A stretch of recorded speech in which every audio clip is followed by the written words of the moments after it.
Hi everyone, my name is Pooja. Human beings की हमेशा से एक इंटीमेट रिलेशनशिप रही है फ्लावर्स के साथ। फ्लावर्स को एक एस्थेटिक, ऑर्नामेंटल, सोशल, रिलीजियस और कल्चरल वैल्यू की एक ऑब्जेक्ट माना गया है, जिसका इस्तेमाल इंसान अपनी फीलिंग्स को एक्सप्रेस करने के लिए हमेशा से करता रहा है।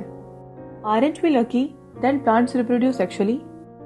The myriads of flowers that we enjoy gazing at, the scents and the perfumes that we swoon over, the rich colors that attracts us, are all the aid to sexual reproduction.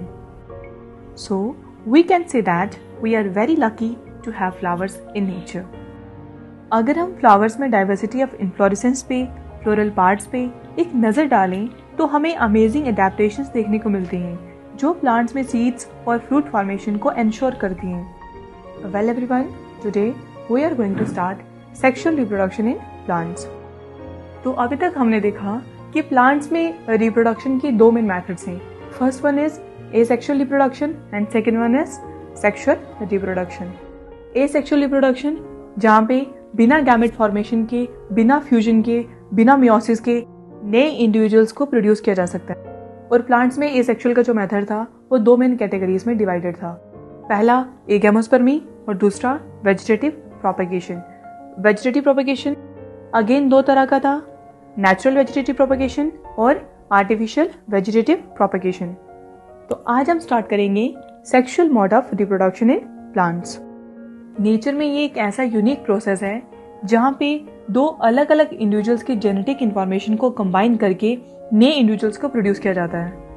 और अगर हम plants की बात करें तो plants में diploid sporophytic cell का by the process of meiosis haploid gametes में कन्वर्ट होना, both male and female gametes, then fusion of male and female gametes takes place जिससे जाइगोट की फॉर्मेशन होती है और then zygote develops into embryo. अब हम थोड़ी सी इसकी हिस्टोरिकल बैकग्राउंड देखते हैं। हालांकि एरिस्टोटल को फादर ऑफ बायोलॉजी बोला जाता है, but he did not recognize the sex in plants. एंग्रियो फर्स्ट साइंटिस्ट थे जिन्होंने ये बताया था कि स्टेमन्स मेल सेक्स ऑर्गन होते हैं किसी भी फ्लावर में, और एंग्रियो को फादर ऑफ एनाटॉमी भी बोला जाता है। कैमेलेरियस पहले एक ऐसे बायोलॉजिस्ट थे जिन्होंने ये बात बताई थी कि प्लांट्स में सेक्सुअलिटी पाई जाती है, मतलब प्लांट्स में मेल और फीमेल सेक्स ऑर्गन्स होते हैं। कॉल्यूटर ने यह बताया था कि पॉलिनेशन एक बहुत ही सिग्निफिकेंट फेनोमेना है सीड सेटिंग के लिए। और स्ट्रेसबर्गर ने for the first time syngamy के फेनोमेना को डिस्कवर किया था in Monotropa. Then what is syngamy? Syngamy is the fusion of one of the male gamete of the pollen tube with the egg of the embryo sac, this is called syngamy.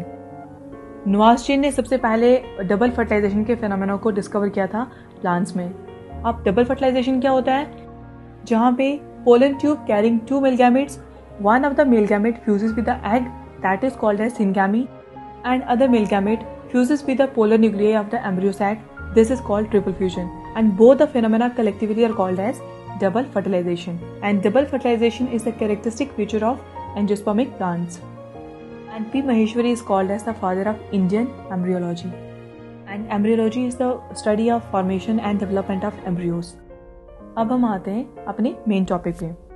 Plants में flower को छोड़ के rest of the body part को हम vegetative part बोलते हैं, that is sporophytic part, और जो फ्लावर होता है उसको हम कंसिडर करते हैं रिप्रोडक्टिव पार्ट। और इसको रिप्रोडक्टिव क्यों बोला जाता है? Because flowers are the only organs in the plants that carry male and female reproductive cells. और इन सेल्स की फॉर्मेशन होती है फ्लावर के अंदर जो दो मेन ऑर्गन्स होते हैं, स्टैमन्स and carpel. Stamen is male reproductive part of the flower and carpel is the female reproductive part of the flower.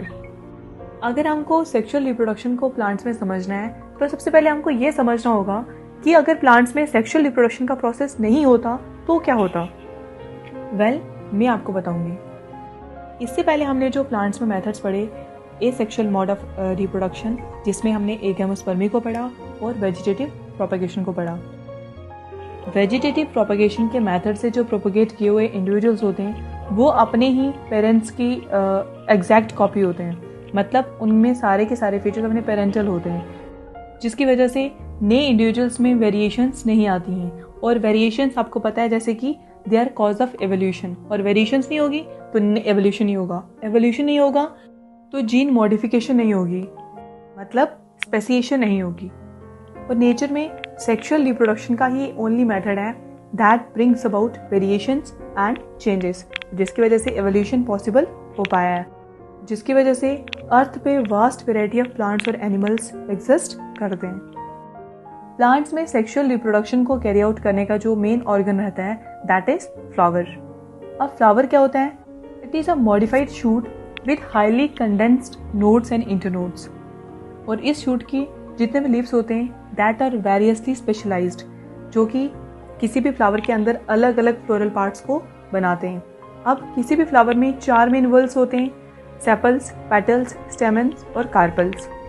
और फ्लावर अराइज होता है axil of small leaf like structure called bract, और उसी bract के axle से develop हुई जो axis होती है उसके टर्मिनल पोर्शन को हम रिसेप्टेकल बोलते हैं या फिर थैलेमस भी बोलते हैं। And it supports all the 4 whorls that is sepals, petals, stamens and carpels. और जो थैलेमस होता है ये हाईली कंडेंस्ड शूट होती है जिसके ऊपर नोड्स और इंटरनोड्स प्रेजेंट होते हैं, और जो एक्सिस होती है किसी भी फ्लावर की जो उसको सपोर्ट करती है that is called as pedicel. अब एक टिपिकल एंजियोस्पर्मिक फ्लावर की अगर हम बात करें तो उसमें 4 वल्स होते हैं फ्लोरल अपेंडेजेस के, जिसमें कैलिक्स, कोरोला, एंड्रोशियम और गाइनोशियम आते हैं। कैलिक्स और कोरोला फ्लावर में आउटर वर्ल बनाते हैं और एंड्रोशियम और गाइनोशियम इनर वर्ल बनाते हैं। कैलिक्स और कोरोला को हम स्टीराइल वर्ल भी बोलते हैं, नॉन एसेंशियल वर्ल भी बोलते हैं, एसेसरी वर्ल भी बोलते हैं या फिर हेल्पिंग वर्ल भी बोलते हैं। और एंड्रोशियम और गाइनोशियम को हम फर्टाइल वर्ल बोलते हैं, एसेंशियल बोलते हैं, नेसेसरी वर्ल बोलते हैं या फिर रिप्रोडक्टिव वर्ल बोलते हैं। अब सबसे पहले आता है कैलिक्स। फ्लावर में सबसे आउटरमोस्ट वर्ल को हम कैलिक्स बोलते हैं, और कैलिक्स के सिंगल यूनिट को हम सेपल बोलते हैं। Sepal in most of the plants में ये ग्रीन कलर का होता है, बट कुछ प्लांट्स में ये मॉडिफाई होकर पेटोलाइट कंडीशन डेवलप करता है, that means that become coloured. इसका मेन फंक्शन फ्लावर को बर्ड कंडीशन में प्रोटेक्शन देना होता है, and they may fall down when flower opens, but sometime they may remain persistent as seen in the case of tomato and brinjal. Next is corolla. किसी भी flower में जो सबसे अट्रैक्टिव पार्ट, कलर्ड पार्ट रहता है that is corolla. corolla की unit को हम पेटल्स बोलते हैं, जिनको हम अपनी हिंदी में पंखुड़ियाँ बोलते हैं। मोस्ट ऑफ द प्लांट्स में ये ब्राइटली कलर्ड होते हैं, समटाइम फ्रेग्रेंट भी होते हैं, और फ्लावर्स का यही फीचर इंसेक्ट्स को अट्रैक्ट करने में हेल्प करता है, जो कि पॉलिनेशन में उनकी हेल्प करते हैं। और पेटल्स और सेपल्स को कलेक्टिवली फ्लोरल एनवेलप बोला जाता है। In some plants calyx and corolla are not differentiated, तो उस केस में जहाँ पे इनकी डिफरेंशिएशन पॉसिबल नहीं होती है उसको बोलते हैं पेरियंथ, और पेरियंथ के यूनिट को हम बोलते हैं tepal. Next to corolla is androecium, और एंड्रोशियम की सिंगल यूनिट को हम स्टेमन बोलते हैं, and stamen forms the male reproductive organ of the flower. It has 3 main parts. First one is anther, connective और filament.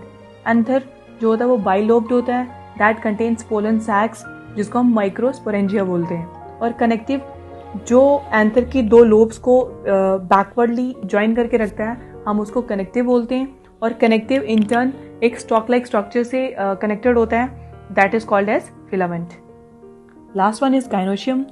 It is the innermost whorl of the flower and its unit is carpel, और ये flower का female reproductive part होता है, और इसके भी again 3 parts होते हैं, ओवरी, स्टाइल और स्टिग्मा।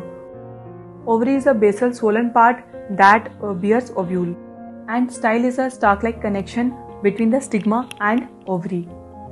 और जो स्टिग्मा होता है ये एक रिसेप्टिव पार्ट होता है फॉर पोलिनेशन टू अकर, मतलब ये वो पार्ट होता है जो पोलन ग्रेन्स को रिसीव करता है।